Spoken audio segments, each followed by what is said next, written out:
Hello and welcome to Independence, the FIEC podcast. My name is Adrian Reynolds, the head of National Ministries, and I'm here today with two directors of women's ministry.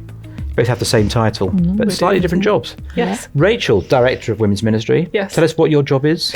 So I am... it's Director of Women's Ministry. It's Director of Women's Ministry, but yes, responsible for women in ministry. So kind of women who are on staff for churches, whether that's women's workers, youth workers, admin, pastoral, counsellors. So fairly broadly. Fairly broad, but okay. People who are set aside as their church. Great. Well, thank you for joining us. Role. And Elinor Magowan is here as well, also Director of Women's Ministry. Yes. I feel slightly in exalted company.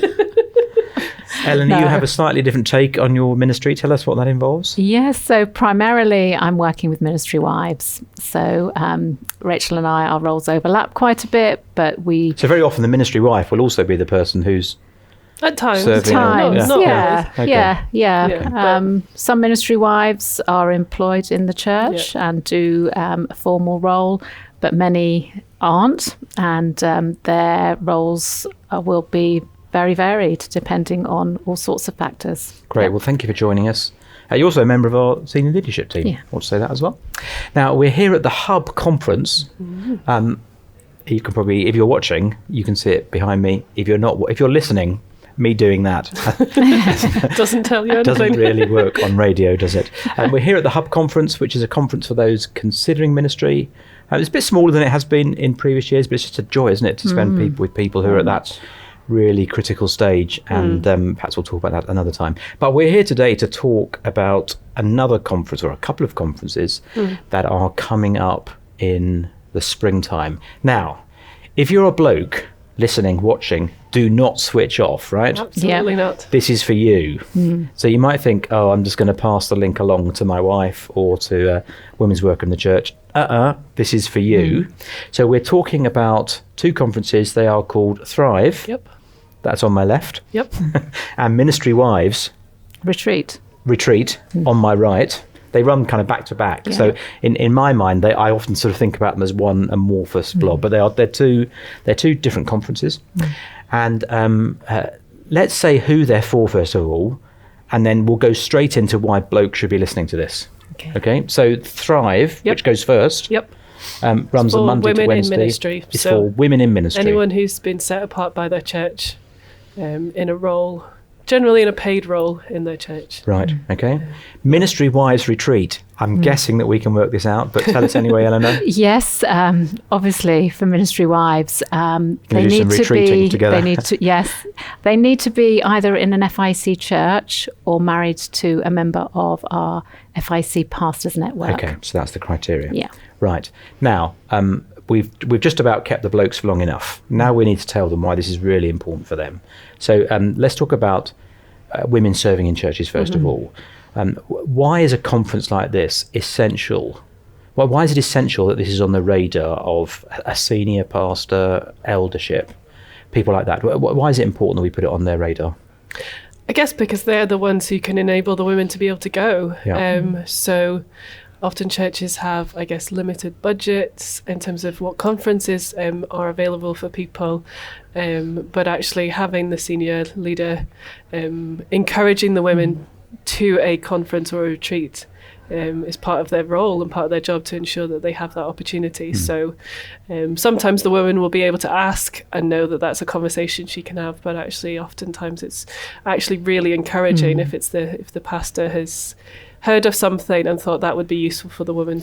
And why, so let me just play the dummy. Yes. Why this conference and not, let's say, a more generic conference that's attended by men and women? Why do I need to be taking special care of women and making sure that they can get along to something like this? What does it add, especially? Well, I guess I would encourage people to have the opportunity to go to both if they could. Okay, yep. Rather so in than fact, one it's an interesting point there, because I'm going to interrupt you. Yep, I'm in charge. It's interesting, isn't it, that in lots of senior men's leaders' contracts, it will say you can attend 2 conferences, and yet the same generosity is not shown to women often who work in church. That's just unfair. little bit. Let's call it what it is. It's just not right, is it? Yeah. No. So they should be allowed to go to at least 2 conferences if that's what the men are allowed to go to. Yes. And this could be one of them. Yes, so this could be the second, another one of them. I think it's really helpful for women to be able to gather together with other women who do similar roles. Yeah. So for example, if say the leaders conference was another opportunity, that's great to gather together with the men and the women. There is an opportunity for the women to meet each other, but actually it's harder to do that in a big It's not group. quite the same. It's not quite the same. No. And so having that extended, smaller focus times means you get to sit alongside women who do similar things to you, to find out what ministry is like for them, to encourage them, to be encouraged by them, to share ministry ideas. Often, just by the nature of the role, it can feel a little bit isolating or sometimes lonely for women in their role. So hearing that other people have had the same joys, the struggles and the challenges as you just helps you to keep going.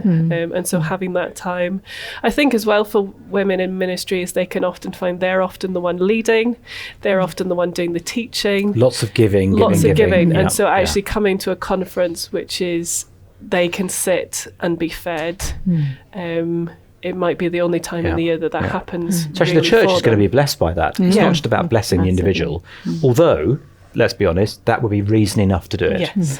But actually the church's ministry will be blessed as well. Yeah, because they'll come back hopefully refreshed by it, but often with ideas that they've heard from other places, which is going to benefit the church as well. And Elinor, I guess it's a similar story, isn't it, for wives of those serving in ministry? But I guess it's more of a unique experience, being in that situation and therefore meeting other people who are equally in that situation too. Yes, I mean, ministry wives aren't part of a staff team in the same sense as a woman in ministry who's employed would be. So for them to have time where they can relate one to another is really helpful. And it will benefit their husbands, and we believe it will benefit the church too, because if they're doing well personally and thriving in ministry, then that will be they'll be able to serve more effectively. And we designed both of the retreats, we call them retreats as well as conferences, because we want there to be that real element of refreshment. So they're not full on 20 seminars a day. No, there's time to relax, laugh, cry, do all the things you need to do just to be built up in faith and ministry. And I used to think when I was in a smaller church, well, I'm still in a medium-sized church, but especially in a small to medium-sized church, I think the wives of those in ministry are sometimes the most neglected people in the church. People assume everything's all right with them because they're in the manse or whatever. But actually, they're very often out with the kids, doing the creche or the Sunday school, not getting the inputs from other people, having to bear a lot of the criticism that perhaps is indirectly passed on through them to a husband. So it's quite a lonely place to be. Yeah, there are definite distinct pressures that come with being a ministry wife, as well as many blessings. And we try to reflect and give space for both of those. So it's not, just sharing the woes, if there are woes, but it's actually being able to encourage one another and to really spur one another on, really. Now, here's a slightly awkward question. It's not awkward for you. It might be awkward for those listening, because actually if there's someone in our job, as it happens, we have got a women's worker, although she's married to me, so it's slightly awkward. But if you've got a women's worker in church, you as the pastor or one of the leaders or member of the staff team, perhaps can be saying, we really need to invest in this. Perhaps they're convicted by, we're not providing as much input for women's work as we should be. That's kind of an easier sell, if you like. Churches need to take that step. And churches do need to do that. If it's your wife, it's a bit more awkward going to the elders and saying, you need to send my wife on this conference. She's not paid by the church. She's not employed by the church. So it just seems to me that's a harder sell. So let's help people listening. Let's make the case for why it's really important to invest in women serving the church, whether that's formally, as in Rachel's been describing, or as perhaps informally, if they're married to the minister. How do we make that case, Elinor? Well, I think we need to, don't we? We do need to, and I think we want to. If we're talking about volunteers, then we would want to support any volunteer in their role in the church. So if there was a conference for Sunday school teachers, we would want to support them to go on that conference. This is a retreat conference designed especially for ministry wives. So we would want that support to be given for a number of different reasons, because if your ministry wife is not being invested in, then that will have a knock-on effect on your pastor or ministry leader in the church. It will affect them individually, but it'll have ripple effects to the whole church. So it is an investment worth making. It's an investment worth making in spiritual terms, very much because we want them to be able to grow in their faith. I think it's morally right, personally. I just think it's the right thing to do. When I was running wives conferences at Prop Trust a few years ago now, we once did a survey and asked people, how many of you paid for yourself and how many of your churches paid for you? And it was about 20% of churches that paid for spouses to come, rather than people who are paying for themselves, which I just thought was shocking, really. That churches weren't willing to invest really in all those who are serving the churches in different ways. So these are good things to come to, right? You can see I'm for them. I think they're really good. If anybody's got a problem with that, you just write in and I'll have a word with you. So no, seriously, do think about making the space. It's not just about the cost, is it? It's about making the space as well, especially if perhaps you've got a young family and busy ministry, other commitments. Knowing that you can take that time away from the Bible study, the tots group, whatever ministry is happening on those couple of days, knowing that you have the freedom and that the church will support you doing that. And if you're part-time, let's say you work a day and a half a week, maybe two weeks work you're taking away from the church, but it's a really good investment and worth giving time to. So when is it?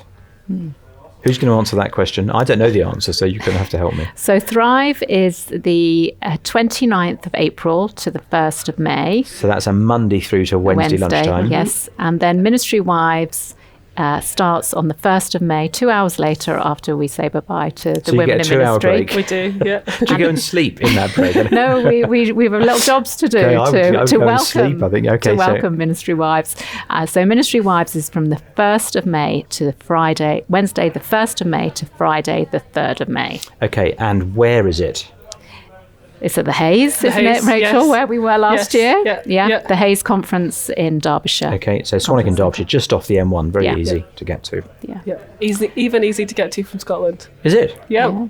Brilliant. So geography should not be an issue. Perhaps you've got someone in church, or even if you're listening, you think, I'm coming for the first time, a little bit anxious about that. It's odd going to a conference, especially a more retreaty kind of conference, where perhaps you're not just receiving information, but you're sharing and stuff. What's that like for a first timer? Are there things particularly you do for people who are there for the first time?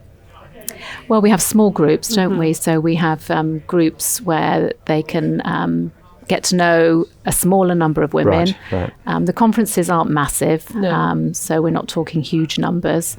But that means that you can form those relationships. Many come on their own and not knowing anybody else. You wouldn't be alone. Okay. No. Fantastic. Yeah. And the $1 million question, well, it's not $1 million, I hope. No, it's not $1 million.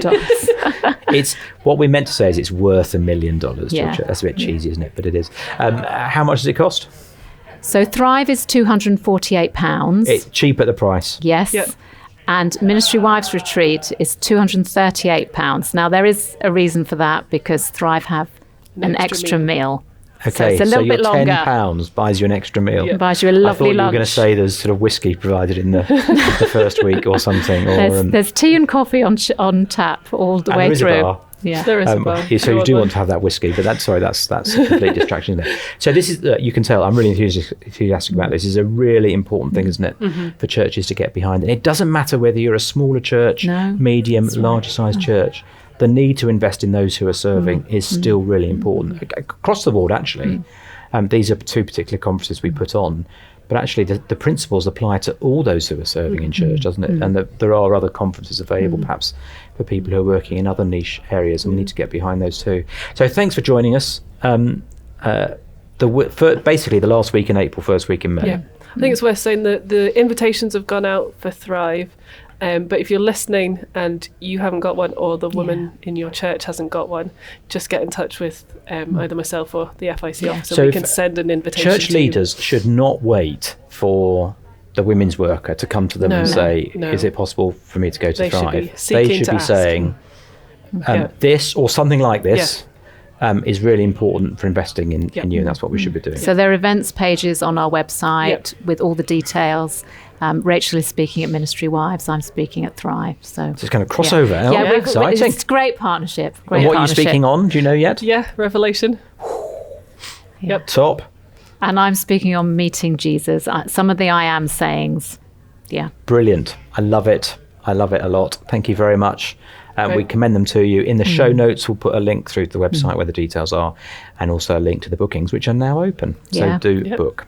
Wonderful. Thanks for joining us. Thank you. Thank you. This has been Independence. If you've enjoyed this very little quick episode, please do rate and review. It means other people can find us. See you again soon.